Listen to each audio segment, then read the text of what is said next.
In today's video, I'm going to show you exactly how to add a new reply email address in Xero. If you want your customers to reply to invoices from a different email address, or you need to update your billing contact details, this step-by-step guide will walk you through the entire process quickly and clearly. By the end of this video, your new reply email will be set up and ready to go. If you find this helpful, don't forget to like this video and subscribe to the channel for more simple and practical software tutorials. Now, let's get started. First, log into your Xero account. Once you're inside your dashboard, look to the top left area of the screen where you'll see your organization name. Go ahead and click on your org name. This opens a drop-down menu with several options related to your account settings and business configuration. From that drop-down, click on Settings. This is where you manage global configurations for your Xero organization, including invoice templates, email settings, users, and more. After clicking Settings, look for the section labeled Email Settings. This is the area that controls how emails are sent from your Xero account, including what email address customers see and where their replies are directed.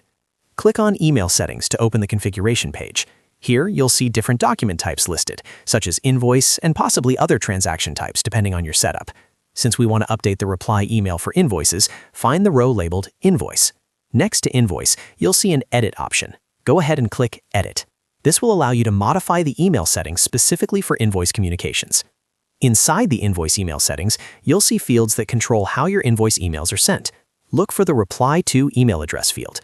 This is the address your customers' responses will go to when they click Reply on an invoice email. Now, simply update this field with your new reply email address.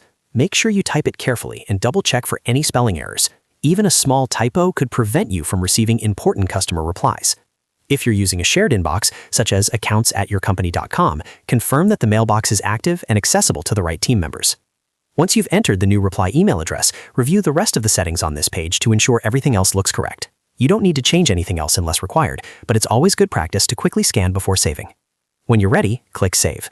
This is a very important step. If you navigate away without clicking Save, your changes will not be applied.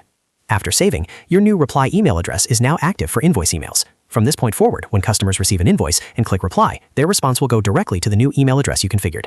To be extra sure everything is working properly, you may want to send a test invoice to yourself. Open an existing invoice or create a draft invoice, send it to your own email address, and then click Reply.